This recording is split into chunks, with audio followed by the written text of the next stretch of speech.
ఈ ముస్లింలు 14 మంది, హిందూ 14 మందితో పాటు ఇంకా కొందరు కలిసి మిమ్మల్ని చంపడానికి ప్రయత్నం చేసింది. అంటే అటెంప్ట్ మర్డర్ ఏమంటారు, సడన్ ప్రొవోకేషన్ కింద అందరూ గుమ్మగుండు అయిపోయింది, మేము చెదరగొట్టాం, మేమే లాఠీ చార్జ్ చేస్తాం, చెదరగొట్టాం అంట. ఏమైనా అర్థం ఉందా అని చెప్పి నేను మళ్ళీ చేస్తాను.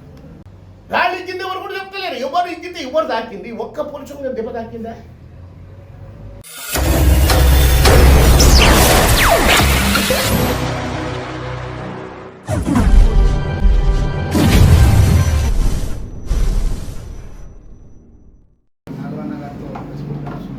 అదేవిధంగా పరిచయం చేస్తా.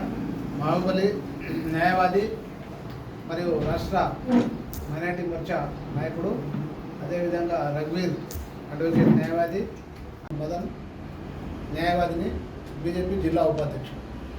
మరి ఈ ప్రశ్న ఉద్దేశించి మాట్లాడుతుంది నా వరకు.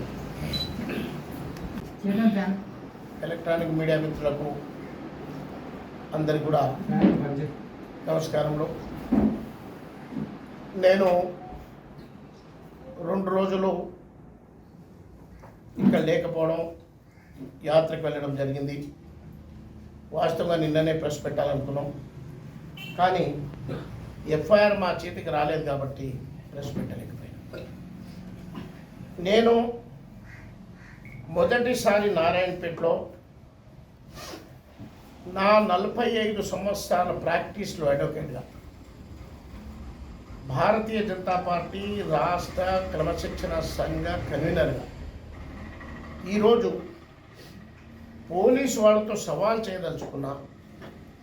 మీరు నారాయణపేటలో అల్లోకల్లోలం సృష్టించడానికి వచ్చిండ్రా, లేకపోతే నారాయణపేట ప్రజలు ప్రశాంతంగా ఉండాలని కోరుకుంటున్నాను. అవసరం కలిసినప్పుడు ఒక మాట, అవసరం ఉన్నప్పుడు ఒక మాట, అవసరం తగిన తర్వాత ఇంకో మాట మాట్లాడడం ఇది మొదటిసారి నేను చూస్తున్నా.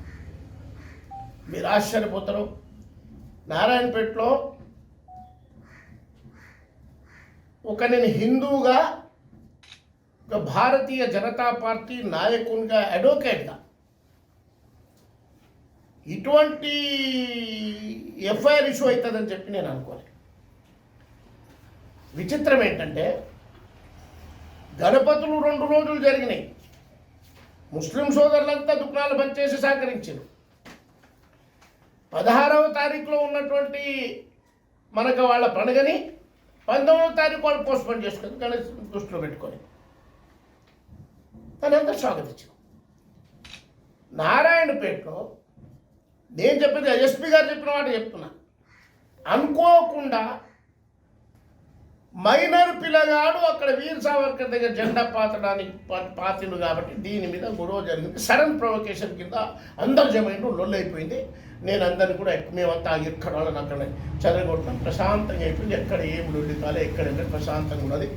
రేపు కూడా ప్రశాంతంగా ఈదుల్ నబీ యొక్క మన మిలాదుల్ నబీ యొక్క కార్యక్రమం మంచిగా జరుగుతుందని చెప్పి వాళ్ళు చెప్తారు. నిజంగా ఆ కార్యక్రమంలో కూడా హిందువులందరూ కూడా దుకాణాలు మూసారన్నారంట. అన్ని దుఃఖంగా కార్యక్రమం జరిగిపోయింది. కానీ విచిత్రం ఏంటంటే తేదీ 19/9/2024 30 అంటే 12 గంటల 30 నిమిషాలు రాత్రి ఒక ఎఫ్ఐఆర్ ఇష్యూ అయింది. ఆ ఎఫ్ఐఆర్ ఏమంటే ఇక్కడ బాగా గమనించాలి. క్రైమ్ నంబర్ 229/2024 ఏం సెక్షన్లు పెట్టిందంటే,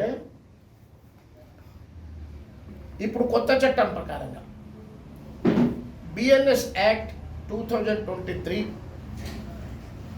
చట్ట ప్రకారంగా సెక్షన్ 109 హత్యాయత్నం, 132 ప్రభుత్వ ఉద్యోగాలకు ఆటంకపరచడం, 118(1) మారణ ఆయుధాలతో దాడి చేయడం, 2296 బహిరంగ ప్రదేశాల్లో అసభ్యకరంగా దూషించడం, 299 మత విద్వేషాలను దెబ్బతీస్తూ రెచ్చగొట్టడం, 191(2) విధి నిర్వహణను ఆటంకపరచడం 191/3 బిఎన్ఎస్ యాక్ట్ 2023. ఇది ఎవరి మీద పెట్టిండ్రు? విచిత్రం ఏంటంటే ఈ పెట్టింది కంప్లైంట్ ఇచ్చింది ఎవరు? కంప్లైంట్ ఇచ్చిన వ్యక్తి నక్క రాములు, పీసీ నంబర్ 1014.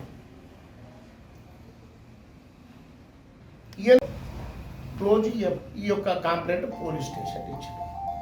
ఎన్ని గంటలకు ఇచ్చిందనేది ఆయన మెన్షన్ చేయాలి, దాంట్లో ఎక్కడ వచ్చింది. మీరు దయచేసి అబ్జర్వ్ చేయాల్సిన అవసరం ఉంది. దీంట్లో ఇది చదువుతాను, దయచేసి వినాలి మీరందరూ కూడా. ఎందుకంటే పోలీసు వాళ్ళు చట్టాన్ని వాళ్ళ చేతులు తీసుకుంటున్నారు, లేకపోతే ప్రజలు వాళ్ళ చేతులు తీసుకుంటున్నారు, ఈ ఎఫ్ఐఆర్ వల్ల తెలుస్తుంది. నేను అనగా Nakkaramulu, PC 1014, Narayanpet town PS నందు విధులు నిర్వహిస్తున్నాను. నేను మరియు నా తోటి ఆంజనేయులు పీసీ నంబర్ 1036 ఇరువురము క్రైమ్ టీం చేస్తున్నాము. నిన్న సాయంత్రం అనగా తేదీ 18/9/2024 నాడు రాత్రి అందాజా 8:30 గంటల నుండి ముస్లింలు వీర సావర్కర్ చౌక్ దగ్గర తమ జెండాను కట్టినారనే విషయంలో ముస్లింలు 14 మంది పేర్లు ఇచ్చారు ముస్లింలై. దాని తర్వాత హిందువులై కూడా 14 పేర్లు ఇచ్చారు. దాని తర్వాత ఇరు వర్గాల వారు మరో ఇతరులు సుమారుగా 500 మంది వరకు ఉంటారు. ఇరు వర్గాల వారు, ఇది బాగా వినండి, ఇరు వర్గాల వారు ఒకరినొకరు కించపరిచే విధంగా నినాదాలు చేశారు. ఇరు వర్గాల వారు ఒకరికొకరు కించపరిచే విధంగా నినాదాలు చేశారు. మా ఆఫీసర్లు మరియు ఇతర సిబ్బంది ఎంత చెప్పినా కూడా వినకుండా అక్రమంగా గుమిగూడి మా యొక్క విధులను ఆటంకం కలిగిస్తూ మత కల్లోలాలను సృష్టిస్తూ మమ్మల్ని చంపాలనే ఉద్దేశంతో, అంటే పోలీసు వాళ్ళని చంపాలనే ఉద్దేశంతో పైన చూపెట్టిన 14 మంది, అంటే దాదాపు 500 మంది పోలీసు వాళ్ళని చంపాలనే ఉద్దేశంతో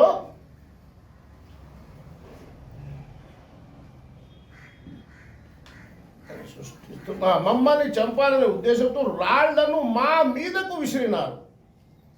రాళ్లను ఇచ్చింది ఎవరి మీద? వాళ్ళ మీద ఇచ్చింది.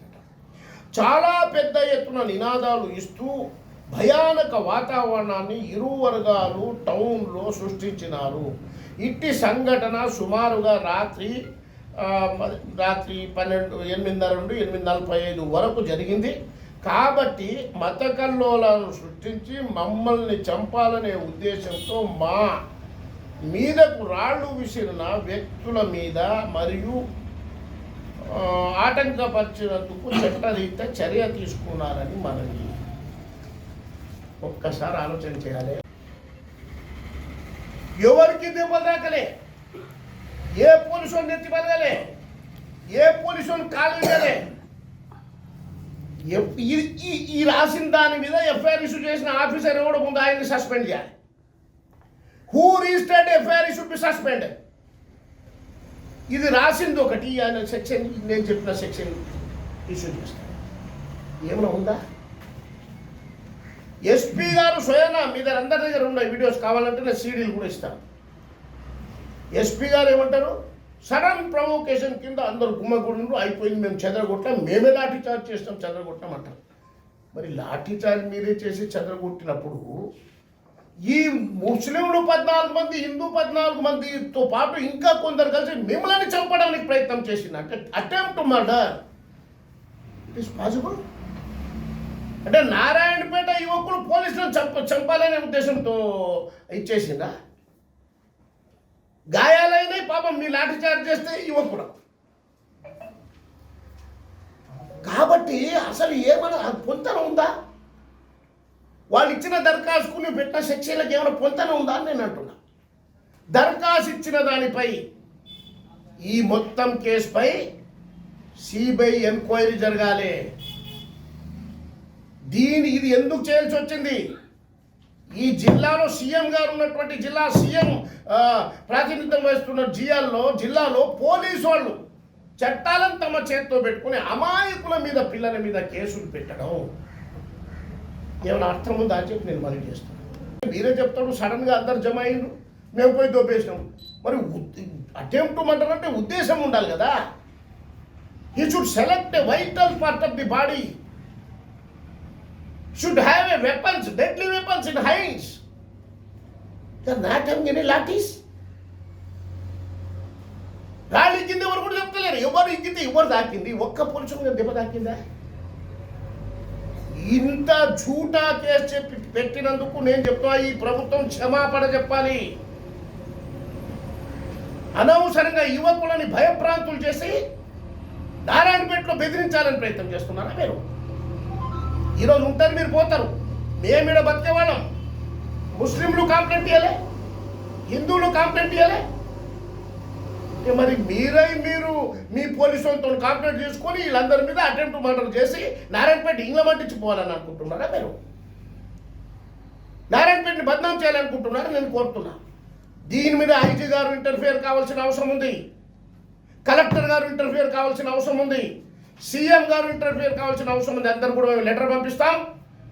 ఒకవేళ మా కార్యకర్తల మీద నారాయణపేట పిల్లలు ఏమైతే జిల్లా మొత్తంలో నేను చెప్తున్నాను ఉద్యమం చేపడతాం, దేశ పెట్టుకోండి. మేము ఈరోజు న్యాయవాదులం అందరం కూడా చెప్తున్నాం, మేము మీకు అండగా ఉన్నాం, భయపడాల్సిన అవసరం లేదు. పోలీసు వాళ్ళైనా ఎవరైనా భయపడే ముచ్చట్లే. తప్పు చేస్తే బరాబర్ పోయి లొంగుదాం. ఇటువంటి తప్పుడు కేసు బనాయించడం ఏంటని చెప్పి నేను మనవి చేస్తున్నాను. ఏమంటారట, సార్ భయం ఉండాలట. అంటే మీరు పోలీసు వాళ్ళు భయపెట్టడానికి వచ్చినా మాకు? పోలీస్ అంటే అదే మాకు రక్షకులు, మాకు అండ ఇచ్చేవాళ్ళు ఉండాలి. కానీ పాపం ఈ అమాయకుల మీద 307 కేసులు పెడితే వాళ్ళ జీవితాలు ఏమవుతాయి? వాళ్ళ చదువులేంటి, వాళ్ళ పరిస్థితి ఏంటి? మీరే చెప్తే సడన్ 5 నిమిషాలు జరిగింది, అది జరిగింది 15 నిమిషాలు అయిపోయింది అన్నారు. మీరే చెప్పారు. ఎట్లా మరి? కాబట్టి నేను ఎస్పీ గారితో డిమాండ్ చేస్తున్నా, అయ్యా నీ స్టేట్మెంట్ చూసుకో, నీవిచ్చిన వీడియోలు, నీ ఐజీ గారు ఇచ్చిన వీడియో చూసుకో. డిఐజీ కదా, ఐజీ గారు ఇచ్చిన వీడియో చూసుకోండి. అంత ప్రశాంతంగా జరిగిందని చెప్పేసి ఇదేమి నాకు అర్థమైతలేదు. చెప్పేది ఒకటి, చేసేది ఒకటి. ఎట్లా నమ్మాలి ఇదని? దీని మీద మేము సీఎంకి, హోమ్ మినిస్టర్ అందరూ కూడా కంప్లైంట్ ఇస్తున్నాం. సమగ్ర విచారణ జరగాలి. ఇది కంప్లైంట్ ఇచ్చిన ఆయన పోలీస్ సోమోటో అన్నారట. నిన్న మా ఎంపీ గారు పోతే సోమోటో కేసు చేసామనంట. ఇక్కడ కానిస్టేబుల్ కంప్లైంట్, ఓ కానిస్టేబుల్ ఇచ్చిన కంప్లైంట్ పై ఇది జరిగింది. కాబట్టి నేను చెప్పేది ఏంటంటే, నారాయణపేట చాలా ప్రశాంతమైనటువంటి ఊరిది. ఈ ఊళ్ళో ఎప్పుడు కూడా చట్టాలని చేసుకున్న సంఘటనలు లేవు. ఈ ఊళ్ళో ఎవరు రౌడీ షీటర్ లేరు. ఈ ఊళ్ళో ఎవరు టెర్రరిస్ట్ లేరు. ఈ ఊళ్ళో ఎవరు కావాలని చెప్పేసి రెచ్చగొట్టి చంపుకునుడో కొట్టుడో దొంగతనాలు చేసేటి లేదు. కాబట్టి పోలీసు వాళ్ళకి నేను వార్నింగ్ ఇస్తున్నా, హెచ్చరిస్తున్నా. ఇటువంటి పనులు చేసి నారాయణపేటని నాశనం చేయొద్దని చెప్పి నేను మనవి చేస్తున్నా. చేయండి, తప్పు చేస్తే బరాబర్ చేయండి, మేము వద్దంటలే. అది ఇరు వర్గాల వాళ్ళు ఎవరు కంప్లైంట్ ఇవ్వలే. వాళ్ళు దొప్పుకున్నారు, వాళ్ళు తప్పైంది అన్నారు, జెండా తీసుకున్నారు, వెళ్ళిపోయారు. మీరు పోయి తర్వాత ఏదో కొత్త సెట్ చేసి, మీ డ్యూటీ అది, మీరు చేయాల్సిన డ్యూటీ అది. మేము కూడా చాలా సంతోషపడ్డాం, అరే ప్రశాంతంగా జరిగింది, మంచిగా. కానీ తర్వాత కేవలంగా భయపెట్టారు. రేపు పండుగలు వస్తున్నాయి, ఇటువంటి ధోరణి ఉంటే ఎట్లా అని చెప్పి నేను మనవి చేస్తున్నాను. కాబట్టి Bharatiya Janata party legal team సీఎంతో డిమాండ్ చేస్తున్నది, దీని మీద ఇమ్మీడియట్గా ఎంక్వైరీ చేసి ఈ తప్పు కేసు బనాయించినందుకు పోలీస్ యంత్రాంగంపై చర్య తీసుకున్నాలని చెప్పేసి, అన్కండిషనల్గా కేసుని విత్డ్రా చేసుకున్నాలని చెప్పేసి డిమాండ్ చేస్తున్నాను. మేము అవసరమైతే రోడ్డు మీద ఎక్కుతాం, కోర్టులో ఎక్కుతాం. ఈ తప్పుడు కేసు తీసేసే వరకు వినే ప్రసక్తి లేదు. అందరి యువకులకు మా లీగల్ టీం రక్షణగా ఉంటుందని చెప్పేసి సందర్భంగా మనవి చేస్తున్నాం. మీరేమైనా అడిగేది ఉంటారు? ఆ సంఘటన జరిగిందన్నాం. వాళ్ళు ఎప్పుడు మనొకసారి వినండి. ఇక్కడ చూడండి, అక్రమంగా గుమ్మగూడి మా యొక్క విధులను ఆటంకపరుస్తూ మత కల్లోలాలు సృష్టిస్తూ, ఇక్కడ ఉండండి, ఒకరినొకరు దూషించుకున్నారట. మత కల్లోలాలు సృష్టించే అవుతుంది. ఒకరికొకరు తిప్పుకున్నారట. ఇప్పుడు నాగురావు రఘు తిప్పుకున్నారట. ఇది మత కల్లోలం అవుతుందే?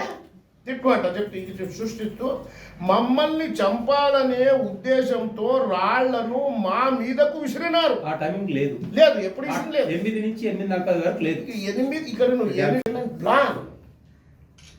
ఇప్పుడు 307 సెక్షన్ పాతది, ఇప్పుడు 109 సెక్షన్ కొత్తది.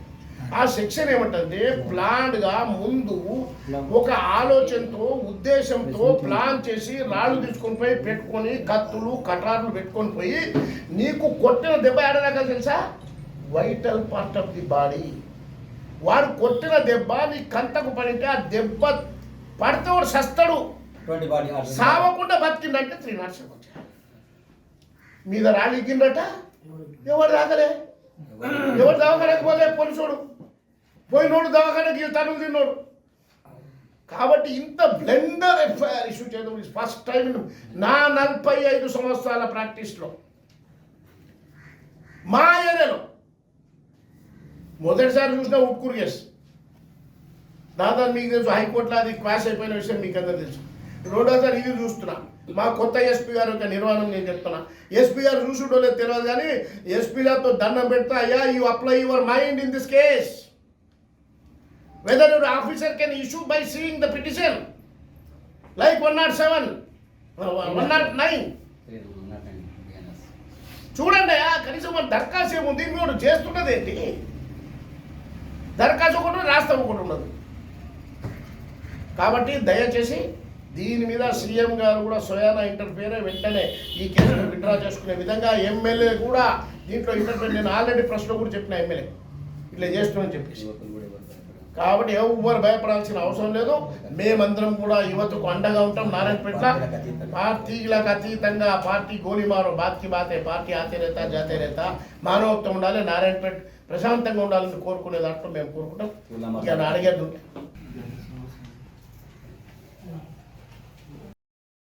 Like, share, subscribe.